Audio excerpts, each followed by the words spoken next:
Welcome to Studio Hockey. My name is Jaspreet Singh, and I'm joined by my co host, Ernst Baart. Studio Hockey is all about both domestic and international hockey, and together we make sure we look at our game of hockey from both a European and an Asian perspective. Our guest for today is Elliot Van Strydonck, the 37-year-old former Belgian defender. And here I will now bring in Ernst and request him to tell us more about our guest. Hello, Elliot. Good to see you once more. Like Jaspreet said, you're not just a former defender. You are still playing your club hockey as a defender in the Belgian league for Racing in Brussels. Your international playing days ended with a silver medal at the Rio Olympics. And as such, you were part of the rise of Belgian hockey on the international scene. On the club level, you won the Euro Hockey League, the first one with the club that we know very well, both of us, OZ in Holland. And a few years later, you won the Euro Hockey League again with Waterloo Ducks, which was then the first Belgian club to ever win this major title. With OZ, you also won a Dutch National League title as well. And you came close to I think a first Belgian title last year. You came close to it with Leopold, but just didn't make it. So you reached the finals there. But for the season that just started, you still moved to a new club at the age of 37. Why did you make this move in what I assume will be probably the few final years of your playing days at this level? First of all, hello everybody. Thank you for inviting me. Really proud to be in your podcast. So your question was why I decided to move even at 37. When I look back to the first days as a hockey player on the first team in my club, I was playing for Leo my whole career as a young players, and I said, okay, I'm gonna play my whole life for Leopold. But at the end, when I look back, it's my fourth club because I played 1 year in Holland. You already said it, but the last 4 years, I was playing for Leopold. We had a really strong team. We had to win the league, I think, but we didn't make it. Even if we were the best, I think, in the league. At the end, it's not always the best who wins. So yeah, I was a bit disappointed about it, but I was feeling a bit tired about the game, and I needed to find a new energy, a new vibe. And I said to my wife last year, I'm gonna stop. It was already the case 2 years ago. I said to my wife, I'm gonna stop, but I decided a bit too early. I said, so I decided to do one more year with Leo. But last year I said, okay, it's going to be the last one, and I'm going to do something else. I really like making other sports, but racing called me, and the project behind was nice because they were struggling for the last 3 or 4 years, 2 or 3 years, sorry, because they won the league 4 years ago. And yeah, the project behind, they changed the coach. It's a young one. It's a friend of me. And he said, yeah, I need a guy in the defense who can lead the group, who can lead the young players. And when we talk about legacy, I'm always open to it. So it's a kind of new challenge for me because I always decided to choose the club. The club, if you look to the team and the players, the coach, and I always wanted to play for a team who can win the league. If you look to our team this year, it's not exactly the case. Even if we have our chance to make the playoffs, it's going to be tough. So it's a kind of other challenge, and I'm really proud, and I hope it's going to be well. A lot of young players, a lot of good players, a lot also of famous players like Cédric Chalier, Tanguy Cousins, Augustin Marmont. So they won Olympic medals, so they are also good. So we are a few guys, leader, and we're going to try to help the young guys.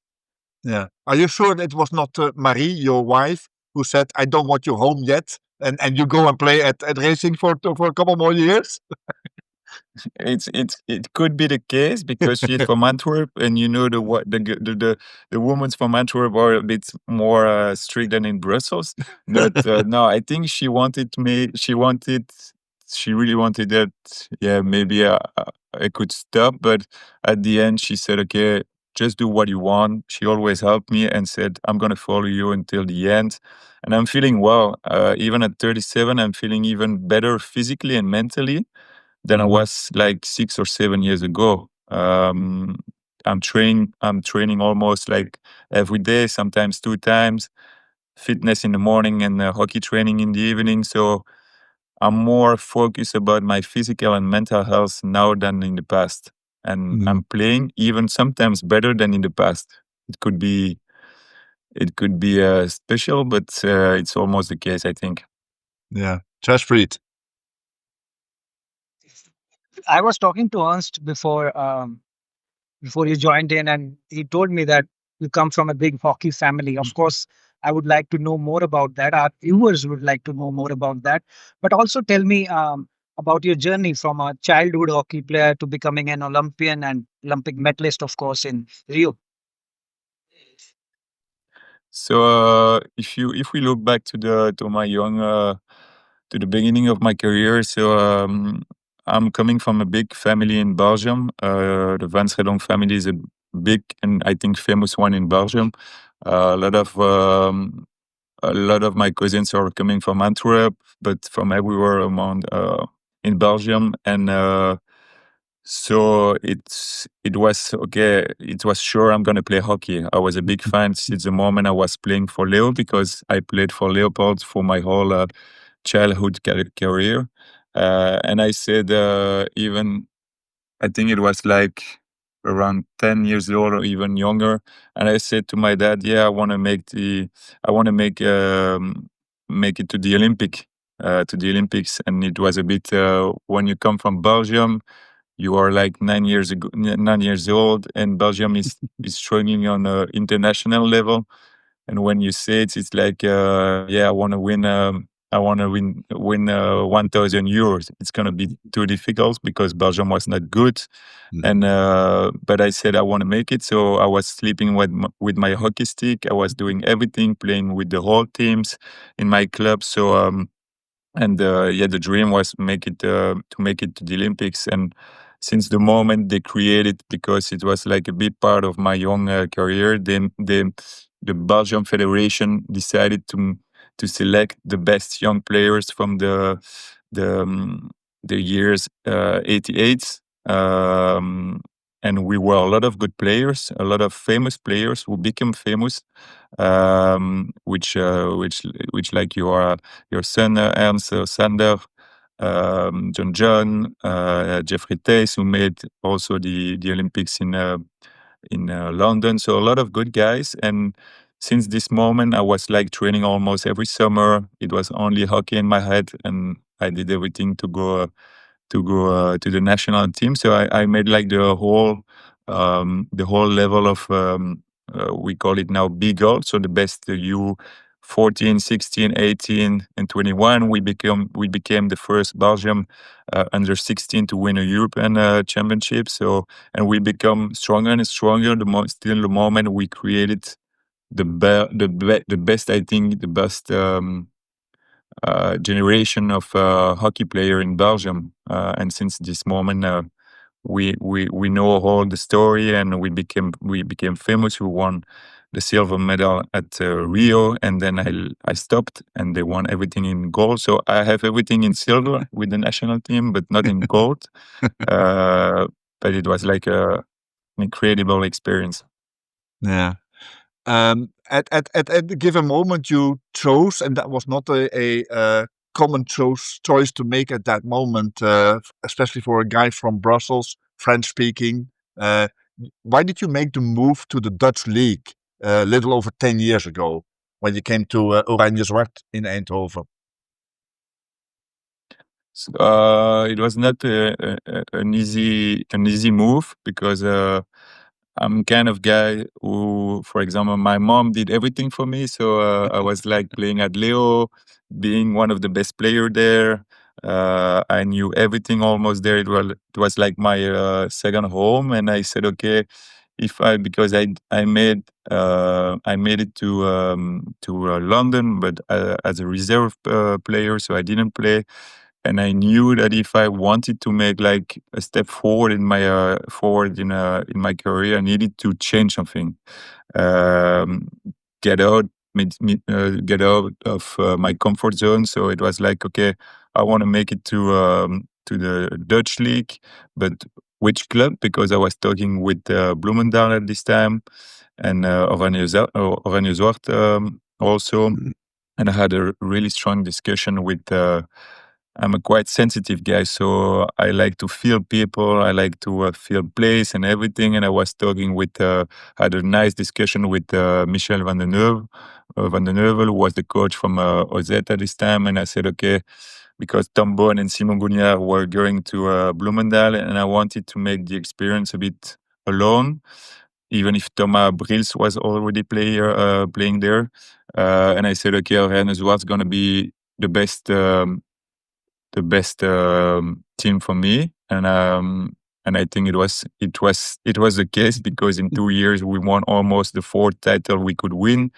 We did four finals. I played with the best team I will never play. I think in my whole career because we were almost like 20 international players, and so it was amazing. And the move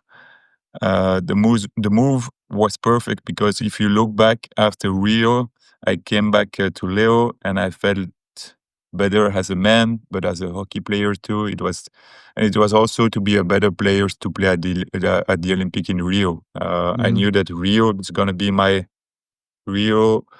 a bit the top of my career because I would have like 28 at this time. So I knew that I needed to be the best player I can be at this time. So that was also a big reason why I moved to OZ.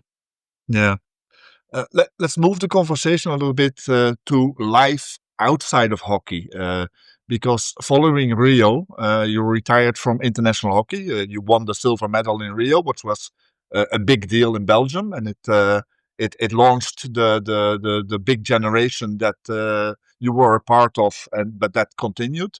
Um, you did continue to play club hockey here in Belgium, like you said. You went to Leopold again. But to transition away from the international hockey and yeah, to a new kind of life was not an easy one, is what I understood from you afterwards. And it led also to the creation of your own podcast called Breakable. So what can you tell us about that time in your life that led to Breakable, your podcast?